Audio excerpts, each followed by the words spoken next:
नमस्कार, आप देख रहे हैं कंट्री इनसाइड न्यूज़ का डिजिटल प्लेटफॉर्म और मैं हूं सौरभ निगम। इस वक्त हमारी मौजूदगी है कांग्रेस प्रदेश कार्यालय लखनऊ में, जहां आज बाबा साहब भीमराव अंबेडकर की जयंती पर पुष्पांजलि अर्पित की गई। श्रद्धांजलि सभा का आयोजन किया गया था। इसमें कांग्रेस के तमाम बड़े नेता यहां पर पहुंचे थे। यहां पर तनुज पुनिया पहुंचे हुए थे सांसद, साथ ही प्रमोद तिवारी कांग्रेस के बड़े नेता और तमाम यहां पर ऐसे गणमान्य लोग पहुंचे हुए थे जिन्होंने श्रद्धांजलि सभा में हिस्सा लिया है। आपको बता दें कि तमाम सवालों का जवाब देते हुए यहाँ पर कांग्रेस के बड़े नेता प्रमोद तिवारी ने कहा है कि जिस तरह से पुतिन के भारत आने पर जिस तरह से विपक्ष में तमाम डेलीगेट्स को डिनर पर इनवाइट नहीं किया गया था, वो एक बड़ा सवालिया निशान खड़ा करता है। उन्होंने संबित पात्रा को कहा है कि संबित पात्रा लगता है पढ़े लिखे नहीं हैं, क्योंकि जिस तरह से संबित पात्रा ने कहा था कि डेलीगेट्स डिसाइड करता है कि कौन मिलेगा और कौन नहीं मिलेगा। इस पर उन्होंने जवाब देते हुए कहा है कि ये कोई पर्सनल भोज का आमंत्रण नहीं था, ये बल्कि भारत सरकार की तरफ से आमंत्रण था, जिसमें कि विपक्ष को भी बुलाया जाना बेहद ज़रूरी था। सुनिए क्या कुछ कह रहे हैं प्रमोद तिवारी इस वीडियो में। संबित पात्रा कह रहे हैं कि जो डेलीगेट्स होंगे वो खुद डिसाइड करते हैं कि किससे मिलना है किससे नहीं मिलना है। राहुल गांधी बिना वजह बात को तोड़ दे रहे, क्या कहेंगे? अभी पढ़ा लिखा नहीं है, लगता है संबित पात्रा बहुत ज्यादा ज्ञान नहीं है उसको। अम्बेडकर जी की जयंती पर यहाँ पर माल्यार्पण किया गया, क्या कहना चाहेंगे उस पर?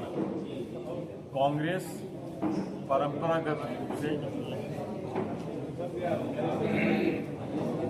डॉक्टर साहब भीमराव अंबेडकर बाबा साहब को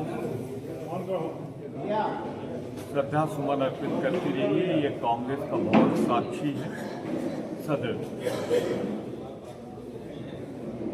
हमें इस बात का गर्व है कि कांग्रेस के ही प्रधानमंत्री स्वर्गीय पंडित जवाहरलाल नेहरू और कांग्रेस के ही समर्थन से जो राष्ट्रपति हुए आदरणीय राजेंद्र प्रसाद जी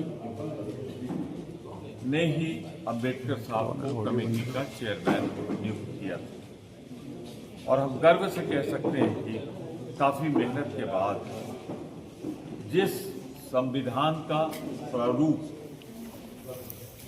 बाद में जो स्वीकार हुआ और जो संविधान है इस देश का, हम उस पर गर्व करते हैं। वो बाबा साहब भीमराव अंबेडकर ने हमें दिया।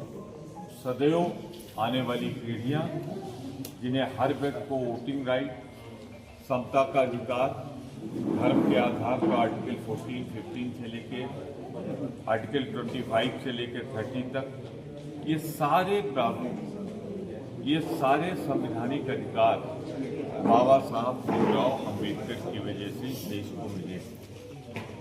और मैं कह सकता हूँ दुनिया का सबसे सुंदर अगर कोई संविधान है तो डॉक्टर साहब द्वारा रचित भारत का संविधान।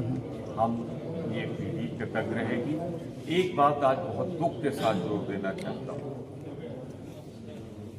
कल राष्ट्रपति पुतिन आए थे। भारत सोवियत मित्रता की आधारशिला पंडित जवाहरलाल नेहरू ने खुश्रेव जी के साथ रखी। इंदिरा जी ने सोवियत ट्रीटी करके 1970-71 में दुनिया में बांग्लादेश का निर्माण किया। राजीव जी ने उसे आगे बढ़ाया। आज कोई व्यक्तिगत रिश्ते से नहीं, पर नेता प्रतिपक्ष एक संवैधानिक पद है। उसी जिसने आधारशिला रखी भारत सोवियत मित्रता की, उसी के राहुल गांधी जी, उनके पर्व नाना, उनकी दादी और उनके पिता, उनको नेता प्रतिपक्ष को कल नहीं बुलाया गया पीतपूर्व, और एक साधारण सदस्य को बुलाया गया। कांग्रेस पार्टी संसदीय दल के सदस्य को बुलाया गया, कांग्रेस संसदीय दल के नेता को नहीं बुलाया गया। और मैं एक इल्जाम लगाता हूं पूरी जिम्मेदारी के साथ, क्षमा याचना करनी चाहिए मोदी सरकार को कि क्या मल्लिकार्जुन खड़गे जी जो राज्यसभा में नेता प्रतिपक्ष है, रिकॉग्नाइज्ड है, उनको इसलिए नहीं बुलाया गया कि वो बाबा साहब भीमराव अंबेडकर के अनुयायी।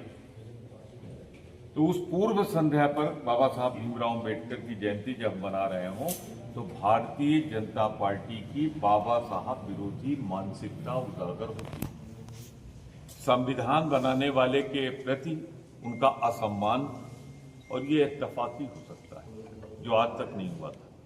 किसी भाजपा सरकार में बाबा साहब के परम अनुयायी अनुसूचित जाति के चीफ जस्टिस ऑफ इंडिया को कोर्ट में जूता फेंक के मारने का प्रयास होता है, और नेता विरोधी दल जो पहली बार बने थे अनुसूचित जाति के, खड़गे जी को आमंत्रित नहीं किया जाता है तो भोज में पूर्व संध्या पर अम्बेडकर जी की।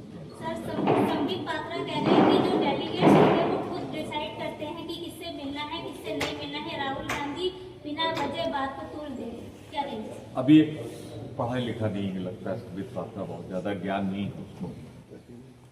एक्सटर्नल अफेयर मिनिस्ट्री प्रपोज कर, और एक्सटर्नल अफेयर मिनिस्ट्री ने जब प्रपोज ही नहीं किया तो सोवियत रूस एक्सेप्ट कैसे करेगा? अगर मिले आदमी मुलाकात हो तो उनको बता दीजिएगा कि आपको शायद ये ज्ञान नहीं कि एक्सटर्नल अफेयर मिनिस्ट्री अपना प्रोग्राम भेजती है, प्रपोज करती है, उस पर कंसेंट आती है। जब प्रपोजल ही नहीं तो कंसेंट कहाँ से आएगा? ये मैं जिम्मेदारी के साथ कह रहा हूँ कि पहली बार आया, कुछ दिन में सीख गया।